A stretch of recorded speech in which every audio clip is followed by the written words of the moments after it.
Coffee அடுத்த brake, இன்னும் longer break ஆனப்போ ஷார்ட்டாக சீக்கிரம் வந்துட்டீங்க. இப்போ 14ஆம் பகுதிக்கு போகலாம், செஷன் போகலாம். பரம்பரை சாபங்களை பற்றிய உண்மை. இது வந்து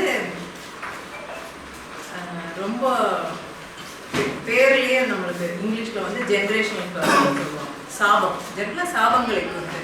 இதை குறித்து தெய்வீக சுகமளிப்பு பயிற்சியில் ஏன் நம்ம படிக்கணும் அப்படின்னு யோசிக்கணும்னா, ஏன்னா இது ரொம்ப முக்கியம். ஏன்னா இந்த ரீசன்னால சில நேரத்தில் நம்ம வந்து சொல்றது எந்த ரீசன்னால அது வந்ததுன்றது முக்கியம் இல்லை. எந்த ரீசன்னால வந்தாலும் நம்ம வந்து சுகம் இன்றைக்கு அவங்களுக்கு தேவை இருக்குன்னா நம்ம கொடுக்கணும். ஏன்னா ஏசாமி எல்லாத்தையும் சரி செய்திருக்காரு, எல்லாத்துக்கும் மீறிட்டாரு, அவர் எல்லாருக்கும் கொடுத்தாரு. இப்போ இயேசுவை போலங்கிறதுல பார்க்கும்போது இயேசு வந்து யார் தங்கிட்ட வந்தவங்களையும் நீ இதனால உனக்கு முடியாது அப்படின்னு வந்து அவர் சொல்லலை. சொன்னால் அந்த ஒரே ஒரு லேடிக்கிட்டையும் திரும்ப கொடுத்துட்டாரு. அவர் கேட்டபோது நீ புறஜாதியாருங்கிறதுனால அவனுக்கு கொடுக்க முடியும்னு சொல்லிட்டு கொடுத்துட்டாரு. ஆனால் கூட கொடுத்துட்டாரு. அப்போ நம்ம யாரையுமே அவர் நிறுத்தாத போது நம்ம ஏன் நிறுத்தணும்? அது ஒரு இடைஞ்சலாக இருக்க முடியாது அப்படிங்கிறதுக்கு. ஆனால் பொதுவாக வந்து அந்த ஒரு காரியம், ஒரு வசனம் இருக்கு, அதை வச்சும் வருவாங்க. மற்றபடியும் கிறிஸ்தவர்கள் மத்தியில் இது பரம்பரை சாபமாக இருக்கிறது வந்து கஷ்டங்கிற மாதிரி. ஏன் வந்ததுன்றது ஏதோ ஒரு விதத்தில் வித்தியாசமாக அநேக ஊழியக்காரங்க சொல்றத நாங்கள் கேட்டிருக்கோம். நீங்களும் உங்க கேள்விப்பட்டிருக்கலாம். நீங்கள் கேள்விப்பட்டிருக்கீங்களா எனக்கு தெரியல. ஆனால் இதனால வந்ததுன்னா இது கஷ்டம். ஆனால் அந்த முதல்ல போய் கஷ்டம்ன்றது சொல்லுவாங்க. இல்லைன்னா முதல்ல போய் அந்த சாபத்தை முடிக்கணும்னு வாங்க, இந்த சாபத்தை புரிஞ்சுக்கொள்ளணும்னு வாங்க. இது எங்கேருந்து வந்திருக்கும்ன்றது சொல்கிறேன். இந்த சிந்தனை இதை சரியாக புரிஞ்சுக்கிறது ரொம்ப முக்கியம். ஏன்னா எனக்கு தெரிஞ்சே ஒரு பிரபலமான ஒரு ஊழியக்காரர் அவர் புக்கு எழுதியிருக்காரு சாபங்களை குறித்து, ஆசீர்வாதங்கள் குறித்து. அந்த புக்கில் ஸ்டார்டிங்கில் ஃபர்ஸ்ட் சாப்டர்லேயே ஒரு அனுபவம் சொல்லுவார். ஆண்டவர் ஆவியானவரால் இவருக்கு வெளிப்படுத்தி அந்த 9 வாரங்களில் வேர்ட் ஆஃப் நாலேஜில் அவர் வெளிப்படுத்துறாரு, ஆவியில் வெளிப்படுத்தியிருக்காரு. இந்த பெண்மணிக்கு இந்த ப்ராப்ளம் ஆர்த்ரைட்டிஸ் இருக்குது. அது வந்து அவங்க மன்னிக்காத தன்மையினால ஒன்று. இதே மாதிரி எனக்கு தெரிஞ்சு ஒருத்தங்க நான் ப்ரே பண்ணும்போது ஒரு சிஸ்டர் வந்து ஆண்டவர் சொல்கிறாரு பரம்பரை சாபம் இருக்குங்க அப்படின்னு. இந்த மாதிரி ஆவியின் வரங்கள்னால அவங்க சில காரியங்களை சொல்லிட்டு அதுக்கப்புறம் அவங்க ஜெபிக்கிறத நம்ம அனுபவங்களில் பார்த்துருக்கோம். அந்த புஸ்தகத்தில் கூட இது மாதிரி இருந்திருக்கு. ஸோ இதை வச்சு மக்கள் வந்து ஆண்டவரே சொல்லியிருக்காரு, கரெக்டு, ஆண்டவரே சொல்லியிருக்கலாம். ஆனால் சொல்றது வந்து எதுக்காக சொல்லியிருப்பாருன்னா, இதை வந்து அவங்களுக்கு சொல்லிட்டு அதை வந்து அவங்க பிரேக் பண்ணணும், பிரேக் பண்ண முடியும், வெளிப்படுத்தி இதனால இது வந்திருக்கு அப்படின்னு சொல்றாரு. ஆனால் விடுதலை நம்ம அழிக்க முடியும். ஆனால் இதை ஒருத்தருக்கு இங்கே அங்கே ஒரு இண்டிவிஜுவல் அனுபவங்களை வச்சு நம்ம வந்து அதை ஒரு போதனையாக செய்ய முடியாது. ஆனால் இப்போ வந்து அதிகமாக வந்து அதை வச்சு ஒரு போதனையாகவே இருந்து எனக்கு தெரிஞ்சு சில ஊழியக்காரங்க புக்கெலாம் எழுதியிருக்காங்க. ஜென்ரேஷனல் கர்ஸை பற்றி, பரம்பரை சாபங்கள் இப்படியெல்லாம் இருக்கும் அப்படின்னு. ஏதோ ஒரு இடத்துல ஒரு இண்டிவிஜுவல் பர்சனுக்காக ஆவியானவரே கூட வெளிப்படுத்தி ஒரு இருந்திருக்கலாம். அந்த இடத்துல இந்த சூழ்நிலையில் இதில் நீங்கள் பிரேக் பண்ணலான்றதை சொல்லி கொடுக்கறதுக்கு கொடுத்துருக்கலாம். எதை வந்து பிசாசு யூஸ் பண்ணான்றதுக்கு ஆண்டவர் வெளிப்படுத்திருக்கலாம். ஆனால் அதனால அதுக்கு ரைட் இருக்குன்னு இல்லை. ஏன்னா அவன் திருடன், ரைட் இருக்கோ இல்லையா அவன் வருவான், பின்னால இருந்தால் வந்து அடிப்பான், நம்மளை அடிக்க தான் முயற்சிப்பான், அடிச்சிருக்கலாம் நம்ம. ஆனால் திரும்ப வந்து அதை போய் நம்ம இல்லை நீ வெளியே போன்னு நின்று விரட்டி கதவை மூடிட்டு வரலாம், ஜன்னலை மூடிட்டு வரலாம். நீ எப்படி வந்தேன்னு தெரியும், நீ உடச்சி தான் வந்த, திரும்ப நான் மூடி போடுறேன்னு சொல்லுவாங்க. ஆனால் அவனை விரட்டுவான். நம்ம திரும்ப திரும்ப விரட்டுறதுல அவன் தானாக வரக்கூடாது. எப்படின்னா அவங்க போக முடியாது, அவங்களுக்கு தெரியுது அவங்க ரைட்டை பற்றி அப்படின்னு. ஏன்னா அவன் திருடன், அப்படிதான் வருவான். அதனால அவன் எப்படி வந்தாங்கிறத போய் ஆராய்ச்சி பண்ணிக்கிட்டு இருந்தா டாக்டர் டயக்னாசிஸ் பண்ணுற மாதிரி ரிசர்ச் பண்ணிக்கிட்டே இருக்கலாம், தேவையில்லை. ஆன்சர் வந்து சொல்யூஷன் வந்து எல்லா சாபமும், இது பரம்பரை சாபம்னு வச்சுக்கோங்களேன், எல்லா சாபத்தையும் கலாத்தியர் 3:11 சொன்னாரு, அவர் சாபம் ஆயிட்டார் சிலுவையில், எல்லா சாபத்தையும் எடுத்துக்கலாம். அந்த விதத்தில் பார்த்தா பெண்களுக்கு மீது சாபம்னு இருக்கு. அந்த ஊழியக்காரர் புக் எழுத சொன்னார்ல, அவர் வந்து பெண்களுக்குரிய சாபம் ஒன்று சிலுவையில் முதிக்கப்படலன்னு அவர் எழுதியிருக்காரு. கலாத்தியர் 3:11 சொல்லியிருக்காரு இல்லையா, எல்லாத்தையும் சிலுவையில் அவர் சாபமானார். அதை எடுத்து நம்ம பிரயோஜனப்படுத்திக்கிறது நம்ம திறமை. நம்ம கேட்டா நமக்கு உதவி செய்வார். எல்லா சாபம்னா அதுல எக்ஸப்ஷன் இருக்கா? அவர் சொல்லியிருக்காரு. அது இன்னும் முடிக்கப்படலையும். சேட் இல்லை, அதை புரிஞ்சுக்கல, அவரு தெரிஞ்சுக்கல அவரு. அதனாலதான் மக்களுடைய அனுபவங்களை வச்சு சொல்லி கொடுக்கறது. இப்ப நம்ம கூட சில நேரம் நடுவில் எக்ஸாம்பிள் சொல்றோம், டெஸ்ட் பண்ணி சொல்றோம். ஆனா அதை வச்சு நீங்க அதிகமா கத்துக்க முடியாது. உங்களுடைய சூழ்நிலைக்கு நீங்க கத்துக்கணும்னா வார்த்தையில தான் போகணும்.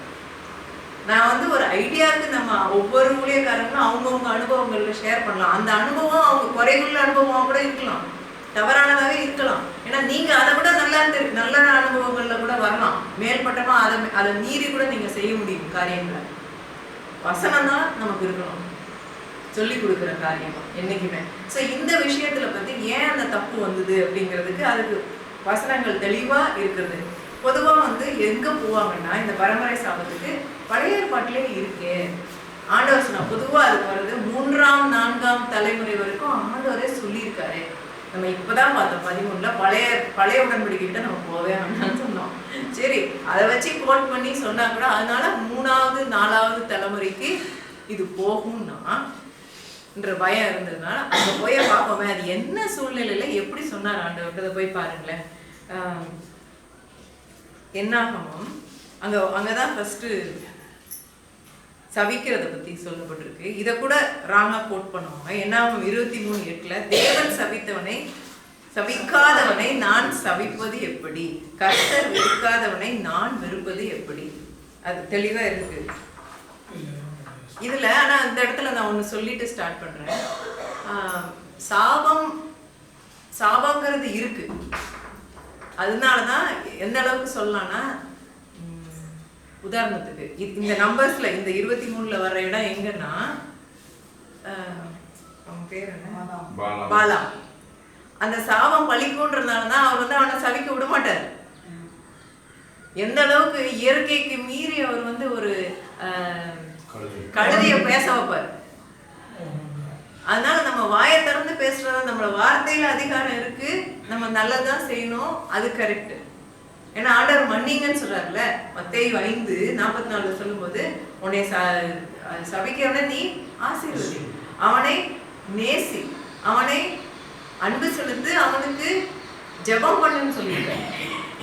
நான் தமிழ்ல கோட் பண்ணி இங்கிலீஷ் டிரான்ஸ்லேட் பண்றேன். பட் வசனம் எப்படி வரும் தெரியல. பட் இஸ் டோல் கிளியரா சொல்லியிருக்காரு இல்லையா.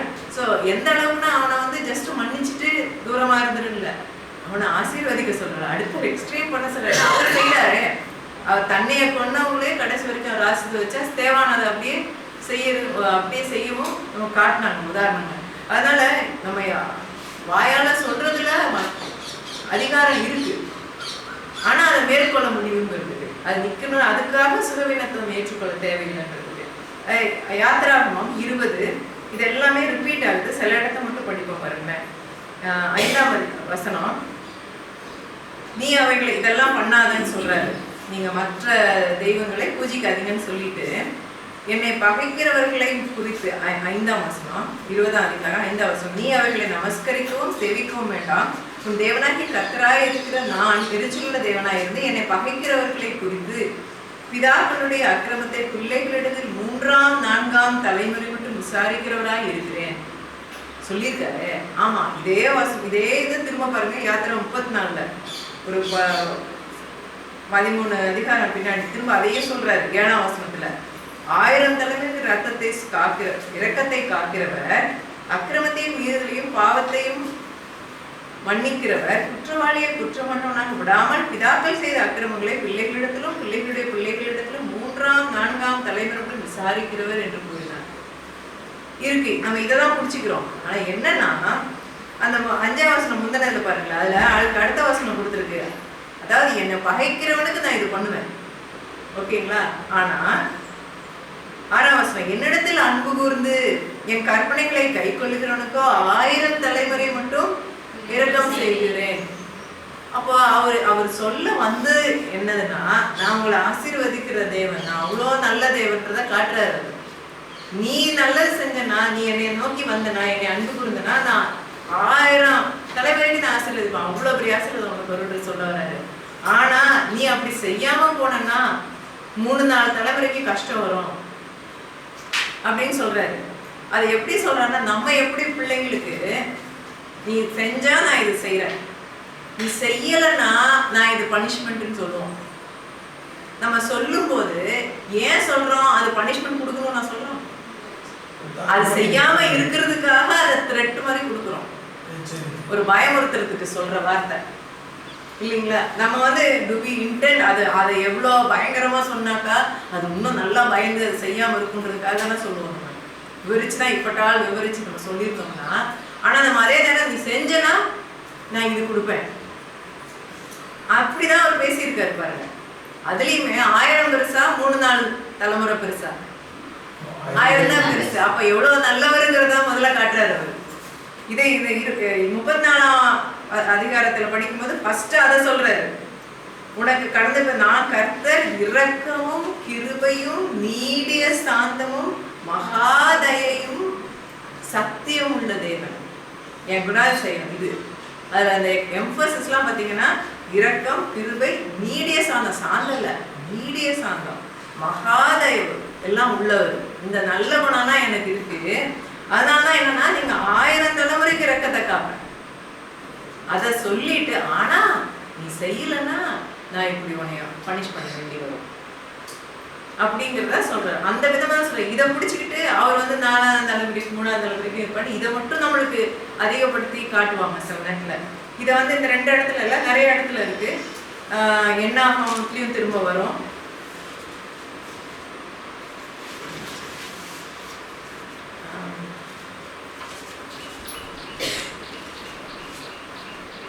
என்னாகமத்துல 14ஆம் அதிகாரத்துல பாருங்க, மோசே கூட பேசிட்டு இருப்பாரு. அப்ப இதே இதை சொல்றாரு, ரிப்பீட் பண்ணிட்டு, நீர் சொல்லி இருக்கிறீர் அப்படின்னு சொல்லி மோசே ஆண்டவர்கிட்ட பேசும்போது கர்த்தர்கிட்ட பேசுறாரு, ஜெபம் பண்ணி அவங்களுக்காக பரிதவிக்கிறார், போய் மன்றாடுறாரு. அப்ப சொல்றாரு 17, ஆகையால் கர்த்தர் நீடிய சாந்தமும் மிகுந்த கிருபையுள்ளவர் என்றும் அக்கிரமத்தையும் மீறுதலையும் மன்னிக்கிறவர் என்றும் குற்றமுள்ளவர்களை மற்றவர்களாக விடாமல் பிதாக்கள் செய்த அக்கிரமத்தை பிள்ளைகளிடத்தில் 3ஆம் 4ஆம் தலைமுறை மட்டும் விசாரிக்கிறவர் என்றும் நீர் சொல்லி இருக்கிறபடியே அப்படி நீங்க செய்வீங்க. என் ஆண்டவருடைய வல்லமை பெரிதாய் விளங்குவதாக. ஆனா உமது கிருபையின்படி, உங்க கிருபை இருக்குல்ல மகத்துவத்தின்படி வெறுத்து விட்டது முதல் இந்நாள் வரைக்கும் இந்த ஜனங்களுக்கு மன்னித்து வந்ததின்படி வாதாடுறாரு. கோர்ட் கேஸ்ல வாதாடுற மாதிரி இந்த மக்களுக்காக மோசே போய் வாதாடுறாரு. இந்த ஜனங்களின் அக்கிரமத்தை மன்னித்தருளும் என்றான். அதை சொல்லி மன்னிக்க சொல்லி கேட்கிறான். கேட்கும்போது அவர் என்ன பதில் சொல்றாரு, அப்பொழுது கர்த்தர் உன் வார்த்தையின்படியே மன்னித்தேன் அப்படிதான் சொல்லியிருக்காரு. இதெல்லாம் எங்க விட்டு நம்ம ஏன் அதை பிடிச்சிக்கிட்டோம்? ஒரு நெகட்டிவ் ஏதோ அவுட் ஆஃப் கான்டெக்ட் தனியா எடுத்துக்கிட்டு பரம்பரை சாபம் உண்டு அதனால வரும் அப்படிங்கிற மாதிரி நம்ம சொல்றோம். அப்ப ஆண்டவரை பத்தி அப்படி நம்ம நிறைய வசனம் அதுக்கு ரெஃபரன்ஸ் இன்னும் நிறைய இருக்கு. நான் வேணா கொடுக்குறேன். உபாகமம் 7:1-10 இதுல இல்லாதது கூட இருக்கு, நீங்க எழுதிக்கலாம். 7:1-10 படிங்க. அங்க 9-10லயும் அந்த இதே இது திரும்ப வரும். இதே மாதிரி ராஜாக்கள்ல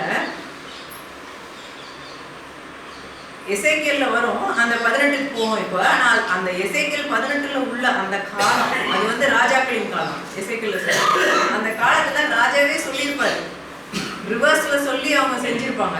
2 ராஜாக்கள் 14ஆம் அதிகாரம் 6ஆம் வசனம், 2 ராஜாக்கள் 25:4. இது அமாசியா ராஜா, யூதராஜன், அவன் பண்ண அந்த இது காட்டுவாங்க. எப்படி அவன் அந்த ராஜா வந்து தகப்பன் நல்லவனா இருந்ததுனால விட்டுருவான், செய்ய மாட்டான், அவங்க பனிஷ் பண்ண மாட்டான்.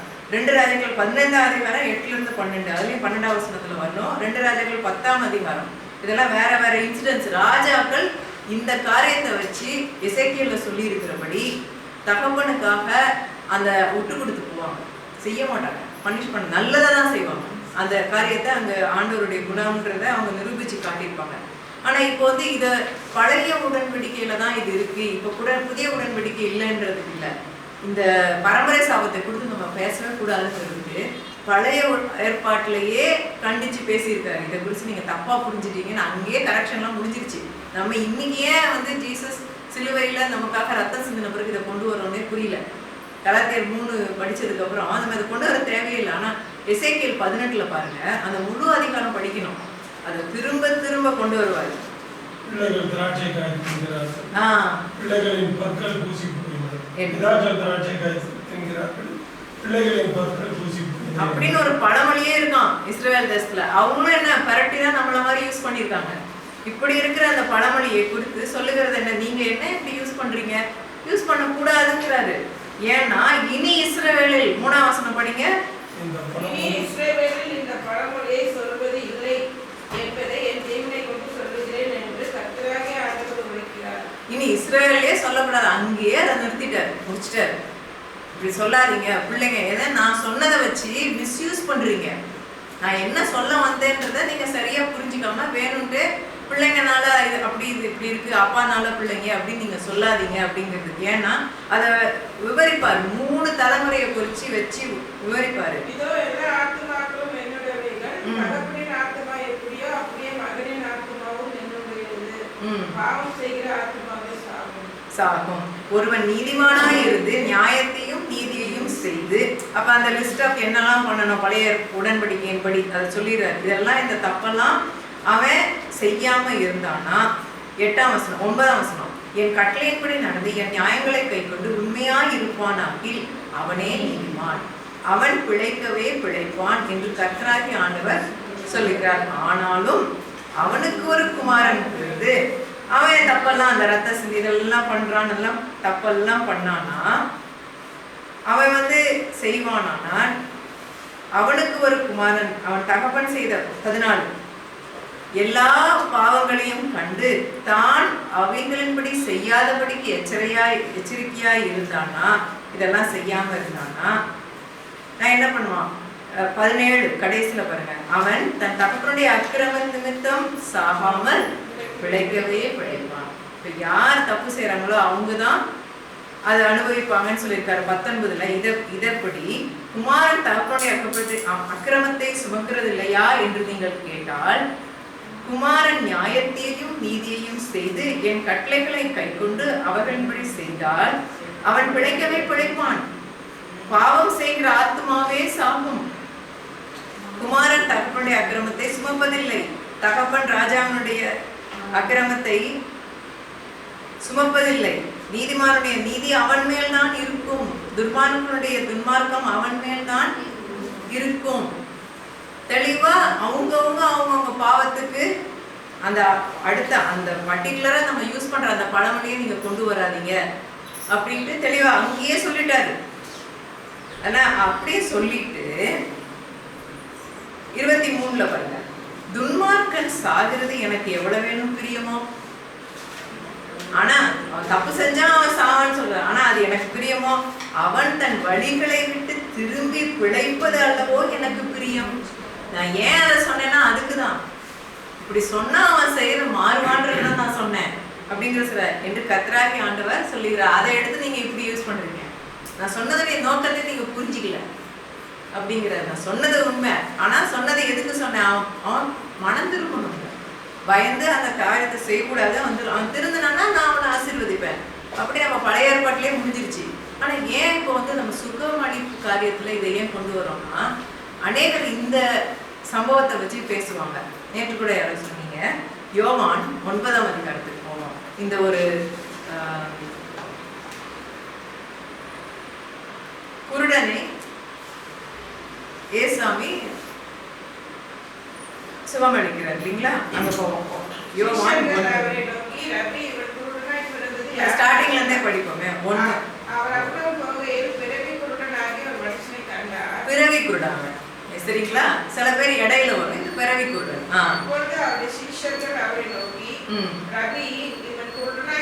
யார் செய்த பாவம், இவன் செய்த பாவமோ இவன் பெற்றவர்கள் செய்த பாவமோ என்று கேட்டார்கள். இயேசு பிரதியுத்தரமாக, அது இவன் செய்த பாவமும் அல்ல, இவனை பெற்றவர்கள் செய்த பாவமும் அல்ல, தேவனுடைய கிரியைகள் இவனுக்கு வெளிப்படும் பொருட்டை குறிப்பிடுகிறார். இதை வச்சு சொல்லுவாங்க. ஆனா இந்த இடத்துல அந்த கேள்விக்கு அவர் யாருடைய பாவம் கிடையாது ஏன் அவங்க கேட்குறாங்கன்னா, யூதர்கள் மத்தியில அந்த காலத்துல இந்த எண்ணம் இருந்தது. ஏன்னா பாவத்தோடையும், நான் நேரே சொன்ன பார்த்தீங்களா, பாவத்தையும் சுகவீனத்தையும் அவங்க எப்போதுமே கனெக்ட் பண்ணுவாங்க. பழைய உடன்படிக்கையில் அப்படிதான் இருந்தது. எந்த லெப்ரசி எடுத்துக்கோங்க, குஷ்ரோகம் வந்து அவன் பாவம் செஞ்சா அதுக்கு தண்டனைன்னு சொல்லி தான் குஷ்ரோகத்தை கொடுத்துருப்பாரு. ஸோ தட் வாஸ் கனெக்ஷன், பாவத்துக்கும் சுகவீனத்துக்கும் கனெக்ஷன் பழைய உடன்படிக்கையில இருந்தது. அந்த இருந்ததுனால தான் இவங்க வந்து அதனால பிறவியில பிறந்தாங்கன்னா அப்ப யாருடைய பாவங்கிறது அவங்களுக்கு ஒரு கேள்வி. நீ வந்து நினைவு தெரிஞ்சு நீ செஞ்ச உன் பாவத்தினால அது வந்தது. நினைவு தெரியாம நம்ம குழந்தை வந்து பிறக்கிறப்பமே பாவத்தோட வந்துச்சுன்னா அது யாரோட பாவம்ன்றது அந்த ஒரு கொஸ்டின் அவங்களுக்கு இருக்கு. பாவத்தினாலதான் வியாதிங்கிறது அவங்களுக்கு தெளிவா இருக்கு. அதனால இது யாருடைய பாவம்? இப்போ நமக்கு இப்போ பிதாக்களுடைய பாவத்தினால பிள்ளை சஃபர் பண்ணும்போது அதுக்கு வந்து இந்த பிள்ளைக்கு விமோசனமே கிடையாதுங்கிற மாதிரி. ஏன்னா அவங்க வந்து சில நேரம் 3 ஜென்ரேஷன் அவங்க இறந்து போயிருப்பாங்க. இப்போ அவங்க போய் மன்னிப்பு அதுக்குரிய பிராய்ச்சத்தை போய் எதுவும் பண்ண முடியாது. அப்போ அதனால இவங்க வந்து அதில் வந்து மீளவே முடியாதுங்கிற மாதிரி தான் ஒரு சிந்தனை இருக்கும். பிறவி நம்ம ஈவன் மெடிக்கலி கூட பர்த் டிஃபெக்ட்ஸை வந்து ஒன்றும் செய்ய முடியாதுன்னு சொல்லுவாங்க. ஜெனட்டிக் அது நான் ஜென்ரேஷனை தான் சயின்ஸஸ் ஜெனட்டிக் டிஸார்டர்னு சொல்லுவேன் நான் சயின்ஸில் ஜெனட்டிக். ஆனால் அதுக்கு வந்து ஒரு தீர்வே இல்லைன்ற மாதிரி இருக்கும், பிறவிலேயே இருக்கிற காரியங்கிற மாதிரி. ஆனால் இந்த இடத்துல அதனால ஏசாமி எப்படி சொல்வார்னா அது பாவம். அந்த மேல இருந்து இறக்குவாங்கல்ல ஒருத்தனை, அப்ப கேட்கும்போது சுகமளிக்கிறதுக்கு ஒரு சிலர் பாவம் மன்னிக்கப்பன்னு சொல்றதா சுகமளிக்கிறதா ரெண்டும் ஒண்ணு. யாரை நம்ம சுகப்படுத்தும் போது அவங்க எதனால இது வந்ததோ அதுவும் அந்த இடத்துல தீர்வு பெறுது இல்லையா? அதனாலதான் சரீர சுகமும் பாவ மன்னிப்பும் இணைஞ்சிருக்கு. முழு ரட்சிப்புன்னு சொல்றோம். நேற்று நம்ம சொன்னால முழுமையான ரட்சிப்பு. ரெண்டையும் பிரிக்கவே தேவையில்லை. ரெண்டும் ஒரு காயினோட 2 சைடு மாதிரி தான். ரெண்டையும் ஒன்னாதான் கொடுத்துட்டாரு. தீர்வு ரெண்டுக்கும் கொடுத்துட்டாரு. ரெண்டும் இணைக்கப்பட்டது தான். அது இதோட சம்மந்தம் அதுக்கு இருக்குது. யாருடைய பாவன்றதான் தெரிய தேவையில்லை. ஏன்னா யாருடைய பாவம் தெரிஞ்சா அவங்க பாவ மன்னிப்பு கேட்கணுன்ற மாதிரி நம்ம நினைக்கலாம். அவங்க திரும்ப பண்ணாம இருக்கணும்னு நினைக்கலாம். இதெல்லாம் நினைக்கலாம். யாருடைய பாவமா இருந்தாலும் அதுக்குரிய தீர்வை இயேசுவின் ரத்தத்தினால மீட்கப்படுறோம். விசுவாசத்தினால நம்ம பெற்றுக்கொள்றோம் இந்த ஆவியில இருந்து. அப்படின்னா யாருடைய பாவம் தெரிஞ்சுக்க தேவையில்லை. ஆனா அந்த இடத்துல அவங்க கேட்ட கேள்விக்கு இவன் செய்த பாவம் அல்ல இவர் பெற்றோர். அவங்க கேட்ட கேள்வி யாருடைய பாவம் ஆன்சர் கொடுத்துட்டாரு. அந்த இடத்துல நமக்கு வந்து இதுல கமா போட்டு அதே சென்டென்ஸ் மாதிரி அதே தொடர்புல ஆக்சுவலா கிரேக்க பதில இதெல்லாம் கிடையாது, கமா இதெல்லாம் பங்க்சுவேஷன்ஸ்லாம் கிடையாது. ஸோ இந்த இடத்துல அவர் வந்து ஒரு மேட்டர் ஆஃப் ஃபேக்ட் மாதிரி சொல்றாரு. இப்போ நான் இருக்கேன் இல்லையா, இப்போ நம்ம அவனுக்கு ஹெல்ப் பண்ணலாம், அவ்வளோதான். இது யார் பாவன்றது முக்கியம் தேவையே இல்லை. அதுக்குள்ள நீங்க போவே வேணாங்கிறது தான் சொல்லிட்டு இப்போ நான் இருக்கேன்ல தேவனுடைய நாமம் மகிமைப்படும். இதை வச்சு இந்த லைனை வச்சு சொல்லுவாங்க, தேவனுடைய கிரியைகள் வெளிப்படுற பொறுத்துக்காக இவன் இப்படி பண்ணான்னு. அவர் வந்து அந்த மீனிங்கோடவே அவர் அதை சொல்லலை. நீங்க கோர்வையா படிச்சுக்கலாம். கேட்ட கேள்விக்கு பதில கொடுத்துட்டாரு. எப்படி ஃபாஸ்டிங்க்கு சொன்னேன் இல்லையா, அந்த இடத்துல யோவான் மத்தேயு 17ல ஏன் எங்களால இந்த பிசாசை விரட்ட முடியலன்னு கேட்கும்போது அவர் வந்து சொல்வாரு இது அவிசுவாசம்னு சொல்லி முடிச்சுவார் ஆன்சர். அவிசுவாசம் தான் ரீசன். அதுக்கப்புறம் இருக்கிறது ஆடட் ஆன் அந்த மாதிரி. இதுவுமே அந்த கொஸ்டினுக்கு ஒரு ஆன்சர் அங்கே முடிஞ்சிருச்சு. இது யாருடைய பாவம்னா 2 பேருடைய பாவம் இல்லை. இவன் பிறந்து பர்த் டிஃபெக்டாக இருந்தால் கூட யாரோட பாவத்தன்மைனாலும் இருக்கும். Defects happen due to various reasons. அவர் வந்து அதனால இது அப்படின்னு சொல்லாம அதுக்கு போக வேண்டாங்கிறதுக்கு சொல்லிட்டு ஒரு இதுவா இப்போ தேவனுடைய கிரியை வெளிப்படுறதுக்காக இப்படி பிறந்திருக்கான் அப்படின்றாரு. அது வந்து கிரியை வெளிப்படுறதுக்காக அவன் பிறந்தான் லிட்ரலா நீங்க அந்த வேர்ட் அந்த சென்டென்ஸ் அப்படியே ஃபார்ம் பண்ணிட்டு சில பேர் டீச் பண்ணுவாங்க. அப்போ நீங்க யோசிச்சு பாருங்க, அப்போ ஆண்டவர் வந்து சில பேரை அவருடைய கிரியை வெளிப்படுறதுக்காக இவனை இத்தனை வருஷம் குருடனா வச்சிருப்பாரு. அந்த சென்டென்ஸ் அப்படி தெரியுது. அப்படி தனியா எடுத்தீங்கன்னா முழுமையா பார்த்தோன்னா ஆன்சர் முடிஞ்சிருச்சு. இது வந்து ஜஸ்ட் ஸ்டேட்மெண்ட். இவன் ஏன் இப்படி இருக்கான்னா பாருங்க இப்போ நம்ம வந்து நான் சரி பண்ணலாம் அப்படின்னு ஆர்டர் இருக்கு. இதுல மகிமை தான் போடும். ஏன்னா இது பெரிய காரியம். இது குருடனை பிறவி குருடனோட இது வந்து கண்டிப்பா அவனை சரி பண்ணிடலாம். சரி பண்றதுக்கு முன்னாலேயே சொல்றாரு. அவங்க கேட்கும்போது சொல்லிட்டு அதுக்கப்புறம் அதான் சொல்றாரு, பகற்காலம் இருக்கும்போது நான் இருக்கேன்ல, நான் இந்த டைம்ல நான் பண்ண முடியும். உலகத்துக்கு நானே ஒளியா இருக்கேன். எப்படி அவனுக்கு இருக்க இருட்டு நான் சரி பண்ணிடுவேன், நான் ஒளியா இருக்கேன், நான் இருக்கும்போது சரி பண்ணான்னு சொல்லிட்டு அப்புறம் அதுக்கப்புறம் அவர் செய்யறாரு. இந்த சென்டென்ஸை வச்சு சில பேர் வந்து ஆண்டவருடைய மகிமைக்காக அவர் வந்து அந்த குருடனை வந்து குருடனா பறக்க வச்சாருங்கிற மாதிரி கன்க்ளூஷனுக்கு வருவாங்க. அந்த விதமா அது சொல்லப்படலைங்கிறத நான் காட்டுறேன். சரிங்களா? நிறைய அது ஒரு ஒரு தப்பான சிந்தனை. பட் நம்ம இந்த பாயிண்ட்டுக்கு சாபம் வந்து சாபத்தினால ஒரு ஏதாவது ஒரு சுகவீனை இருந்தாலும் நோயோ யாருக்கு இருந்தாலும் எல்லாம் ஒரே விதமாக தான் ஆன்சர். எல்லாரும் சுகம் பெறலாம். அது ஒரு பெரிய வித்தியாசமே கிடையாது அப்படிங்கிறது. அதோடைய கனெக்ஷன் இல்லை. பிறவி குருடனை எந்த விதத்துலையும் பர்த் டிஃபெக்ட் நமக்கு டிஃப்ரெண்ட்டாக இருக்க தேவையில்லை. அது ஒரு பெரிய காரியமாக இருக்க தேவையில்லை. எதுவாக இருந்தாலும் இயேசுவின் நாமத்தில். ஏன்னா சிம்பிளாக கோஸ் பேக் டு நேத்துக்குள்ள நம்ம அந்த பார்த்த அந்த ரெண்டும் ஒன்றுங்கிறது கனெக்டட். பாவத்திற்கு பரிகாரமும் சுகத்திற்கு கொடுக்கப்பட்ட பரிகாரம் ஒரே நேரத்தில் ஏசாமி நமக்கு செய்து கொடுத்துட்டார். அது ரெண்டுமே நம்ம பெற்றுக்கொள்றது எந்த விதத்தில்? விசுவாசம். அவ்வளோதான். அப்போ அது எந்த எண்ணத்தினால அப்போ இந்த விஷயம் நம்ம அதுக்கு தெளிவாக இருந்தால் சில நேரத்தில் இது ஃபேமிலி ப்ராப்ளம், அந்த குடும்பம் இந்த குடும்பத்தில் சாபம் இருக்குது, இந்த கனெக்ஷன்ஸு அதுக்குள்ளே நம்ம ஆராய்ச்சிக்குள்ளே போகவே வேண்டாம். அதுக்குள்ளே போனோம்னா எங்கேருந்தும் நம்ம கனெக்ஷன் கொண்டு வரலாம். எல்லாருமே நம்ம சாபத்தில் தான் பிறந்தோம். கிறிஸ்துவுக்கு முன்னால நம்ம எல்லாமே பாவத்துல தான் பிறந்தோம். பிறக்கும் போதே பாவத்தன்மையோட தான் ஆதி பிதாக்களுடைய பாவத்தினோட எஃபெக்ட்ல தான் எல்லாருமே பிறந்திருக்கு. எல்லாருமே அந்த இதில் தான் பிறந்தோம். அதுலேருந்து விமோசனம் நமக்கு இயேசுவின் மூலமாக தான் கிடைக்கும். இதையும் கலாத்தியர் 3ல் சாபங்கள் பரம்பரை சாபங்களையும் கலாத்தியர் 3ல் அவர் சொல்லி எல்லாத்துக்கும் அவர் சாபம் ஆயிட்டார் அப்படிங்கிறதையும் நம்ம கனெக்ட் பண்ணோம்னா எந்த சாபமும் பெருசே கிடையாது அப்படிங்கிறது. இது சில இடத்துல தப்பான இந்த விதத்துல நமக்கு வந்திருக்கு. நிறைய நானே கேட்டிருக்கேன். என் சொந்தத்துல ஒருத்தங்க அவங்க மகனுக்கு ரிப்பீட்டடா ப்ராப்ளம், மஸ்குலர் ப்ராப்ளம் வந்துட்டு இருக்கு, என்ன பண்ணாலும் போதும், வினோதமா இருக்கு அப்படின்னு சொல்லும்போது ஒரு ஊழியக்காரங்க வந்து ஜெபம் பண்ணாங்க. நான் தான் கூட்டிகிட்டு வந்தேன். அவங்க மலேசியாலேருந்து வந்திருக்காங்கன்னு சொல்லி ரிலேட்டிவை கூப்பிட்டு வந்திருந்தேன். அந்த அக்கா ஜெபம் பண்ணிட்டோம். அவங்க வந்து ஜெபம் பண்ணாங்க. ஜெபம் பண்ணிட்டு அந்த சிஸ்டர் சொல்கிறாங்க, இதுமா ஆண்டவர் சொல்கிறாரு, அதாவது வேர்ட் ஆஃப் நாலேஜில் ப்ராஃபிட்டிக்காக சொல்கிறாங்க. ஆண்டவர் சொல்கிறாரு இது வந்து பரம்பரை சாபமா அப்படின்னு சொல்கிறாங்க. அவங்க இது வந்து அந்த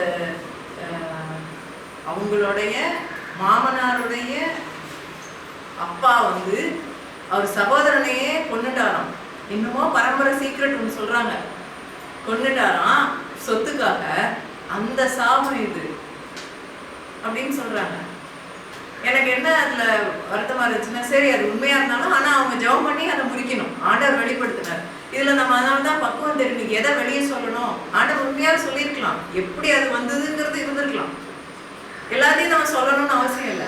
அப்படி உண்மையாகவே ஆண்டவர் வெளிப்படுத்தியிருந்தா சீக்கிரட்டை சொல்கிறாங்க. இதை போய் ஒரு மருமகளுக்கு தெரியணுமா? மாமனார் சந்ததியில் உள்ள பிரச்சனையை இதில் ஏதாவது பெனிஃபிட் இருக்குமா? சொல்கிறேன், அது ஞானம் சொல்கிறேன். நம்ம தேவையில்லைல்ல. உன்னே இருந்திருந்தா கூட ஆண்டவர் தான் சொல்றாருனால இவங்களுக்கு புரிஞ்சுக்கிறதுக்கு சொல்லியிருக்கலாம். இது வந்து பரம்பரை சாபையில் வந்திருக்கு, எப்படி வந்து பிசாசு அதை யூஸ் பண்றான்னு வேணா காட்டியிருக்கலாம் ஆண்டவர். எந்த நோக்கத்தில் ஆண்டவர் காட்டுறாரோ இது பிசாசு காட்டினாலும் எனக்கு தெரியல, அது அண்டர்ஸ்டாண்ட் பண்ண முடியல எனக்கு. ஆனா அவங்க சொன்னதை மட்டும் எனக்கு பின்னால அது மைண்ட்ல இருந்தது.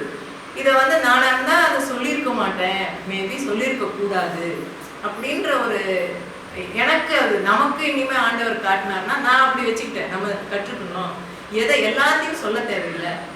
அதே சிஸ்டர் இன்னொரு ஊழியக்காரங்க வரும்போது, ஊழியக்காரங்க ஒருத்தவங்க வந்தாங்க, வெளிநாட்டுக்காரங்க. அவங்க வந்து சொல்லும்போது அவங்களுக்கு சொல்றாங்க, தமிழ்ல சொல்றாங்க, என்கிட்ட என்னென்னமோ காட்டுறாருமா, நீ அதெல்லாம் அவங்கள்ட்ட சொல்லாத. அதே சிஸ்டர் ஞானமா சொல்றாங்க, சொல்லாத. ஏன்னா கணவரை கொடுத்து என்னென்னமோ சொல்றாரு, அவங்கள விட்டு பிரிஞ்சு போகணும்னு சொல்றாரு. அவர் வந்து செலக்ட் பண்ண அவங்க பயங்கரமா அடிக்கிறாராம். அவர் ஊழியக்காரன் இந்த மாவை அடிக்கிறாராம். அதனால இவங்க பயந்து அழுது ஒரு நாளெல்லாம் அழுது எங்ககிட்ட வந்திருக்காங்க. அப்பதான் இவங்க வந்தனால ஜெபம் பண்றோம். இப்போ அவங்க சொல்றாங்க, அவங்க வெளியில அவர் ஊழியக்காரர் இவங்க வெளியே சொல்லாம இருக்காங்க. இவங்க அந்த அடிச்சு கஷ்டத்துல பால்கனில ஒரு நாளெல்லாம் இருந்திருக்காங்க. அப்படி நம்ம கூட்டு வந்து வச்சு பாக்குறோம். இவங்க சொல்றாங்க, ஆனா அவங்க வந்து நம்ம கல்யாணம் பண்ணிட்டோம், அவரை விட்டு பிரியக்கூடாதுன்னு பிடிவாதமா அங்கேயே இருக்காங்க. இவங்க வந்து நம்ம வசனத்துக்கு எதிர்மாறா சொல்றாங்க இன்னைக்கு சீக்ரெட்டு. ஆனா நீ வந்து சொல்லாதங்கிறாங்க. அவங்களால தாங்கிக்க முடியாது, நீ சொல்லாத, சில காரியத்தை சொல்லாதங்க. அந்த சிலதெல்லாம் சொல்றேன். அதனால அதை வச்சு அதே சிஸ்டர் ஞானமா அந்த இடத்துல தமிழ்ல என்கிட்ட சொல்றாங்க, அவங்க கிட்ட சொல்லாத, அவர் வந்து சரியில்லை அப்படின்னு. அதுலயும் அவர் சரியில்லைன்றத சொல்றாங்க. அவர் கண் எங்கெங்கயோ போகுது, அவர் சரியில்லை, என்னென்னமோ சொல்றாங்க. இந்த மாதிரி வினோதமான ரெவலேஷன்ஸ். அப்போ ஆனால் அந்த அந்த அனுபவத்தை வச்சு நான் என்ன சொல்றேன்னா, பரம்பரை அடுத்த இதை சொல்லும் போது எனக்கு தோணுச்சு, இதுல இந்த சொன்ன அந்த சிஸ்டர் அப்போ அதுலயும் அதை சொல்லியிருக்க கூடாது. மேபி எனக்கு தெரியல இதுல எந்த அளவுக்கு இது வந்து ஆண்டவர் சொல்லியிருப்பாரு, இல்லைன்னா இவங்களுடைய அண்டர்ஸ்டாண்டிங் அதுல எவ்வளோ வந்திருக்கும் உங்களுக்கு தெரியாது. ஸோ அதனால எப்போதுமே தீர்க்கதரிசனிங்க ஜெபத்துக்கு போகும்போது சொல்றதை விட ஆண்டவருடைய வார்த்தை என்ன சொல்றதுன்றதுக்கு போறது நல்லது. இந்த மாதிரிலாம் ஆண்டவர் சொல்றதுனால ஒருவேளை ஊழியக்காரங்க பரம்பரை சாபம்ன்றது உண்டு அப்படின்னு நமக்கு சொல்லி கொடுக்கலாம். அவங்க அனுபவத்தை வச்சு சொல்லலாம். அதான் சொல்றேன், அனுபவங்கள் இருக்கலாம். ஒரு இண்டிபெண்ட் ஒவ்வொரு தனிப்பட்ட காரியத்துக்கு விளக்குறதுக்கு ஆண்டவர் சில காரியம் கூட சொல்லி கொடுக்கலாம், சொல்லியிருக்கலாம், வெளிப்படுத்திருக்கலாம். ஆனா அதை வச்சு நம்ம போதிக்க முடியாது. நீங்க சொல்ல வர நம்ம இப்போ இன்னைக்கு சொல்ல வர ஒவ்வொரு செஷன்ல உள்ள டீச்சிங்கும் இதுக்கு முன்னாலே இதற்கு முரண்பாடா ஏதாவது ஊழியக்காரங்களோட அனுபவங்களே இருக்கும். ஆண்டவர் எனக்கு சொல்லி கொடுத்தாரு, எனக்கு தெரியும் இது உண்மை, எனக்கு தெரியும், நீங்க சொல்றத நான் எதுக்கு முடியாதுன்னு சொல்லுவாங்க நிறைய பேர் இருக்கலாம். ஆனா நான் எதை சொல்றேன்னா, இண்டிவிஜுவல் அனுபவங்களை வச்சு நம்ம வந்து நான் அதை போதிக்க முடியும். அதை அந்த கேஸுக்கு ஆண்டவர்களோட சொல்லியிருக்கலாம், உண்மையாகவே சொல்லியிருக்கலாம். அது யூனிக்கா இருக்கும், அதை வச்சு நம்ம யூஸ் பண்ணிக்கலாம். பட் அதை வந்து நம்ம வந்து போதிச்சு எல்லா சுச்சுவேஷனுக்கும் அதை எடுத்து நம்ம யூஸ் பண்ண முடியாது. போதனையா சொல்றது டாக்டர்னு எங்க இருக்கணும், ஆண்டவருடைய வார்த்தையில. அது ஒரு வசனத்துல இருக்க முடியாது. நான் இப்போ அதை காட்டினது பரம்பரை சாபம்ன்றது இல்லைங்கிறது பழைய ஏற்பாட்டிலேயே ஆண்டவர் சொன்னதை காட்டியாச்சு. புதிய ஏற்பாட்டில் ஏசாமியே சொல்லிட்டாரு, இது அப்பா அம்மா தப்பு இல்லை, இவர் தப்பு இல்லை, நான் இருக்கையில நான் ஹெல்ப் பண்ண போறேன், அவ்வளவுதான், எல்லாருக்கும் விமர்சனம் உண்டு அப்படின்னு தான் சொல்றாரு. இதுதான் நம்மளுடைய ஆன்சரா இருக்கணும், இதை தான் நம்ம போதிக்கணும். அதனால எந்த ஹீலிங் இப்போ நாளைக்கு நீங்க எதுக்கு இதை இன்னைக்கு கொண்டு வரோம்னா, நாளைக்கு நீங்க போய் ஜெபம் பண்ணும்போது ஆப்வியஸா தெரியுது அப்பா செஞ்ச தப்புனால இந்த பிள்ளை சஃபர் பண்ணு உங்களுக்கு தெரிஞ்சு கூட இருக்கலாம். ஆனா அது இட்ஸ் நாட் அ மேட்டர், பரவாயில்ல. அது எதா இருந்தாலும் இன்னைக்கு நம்ம கிட்ட வந்திருக்காங்க, நம்ம ஜெபம் பண்ணலாம், இவங்க சரியாயிடுவாங்க. அப்பா அம்மா செஞ்ச தப்பாவே இருக்கலாம். இந்த பரம்பரை சாப உபதேசத்தினால இன்டைரக்டா சொல்றேன், நிறைய எனக்கு தெரிஞ்சவங்கள நிறைய பிள்ளைங்க, எனக்கு தெரிஞ்ச என் ஃப்ரெண்ட்ஸ்ல பிள்ளைகள் ஒரு பர்த் டிஃபெக்டோட பிறக்கும்போது அந்த தாய்மார் வாழ்நாளெல்லாம் அந்த 9 மாசத்துல நான் என்ன சாப்பிட்டேன், நான் என்னைக்கு தப்பு பண்ணேன்னு நினைச்சு அந்த வேதனை அதுல இருப்பாங்க.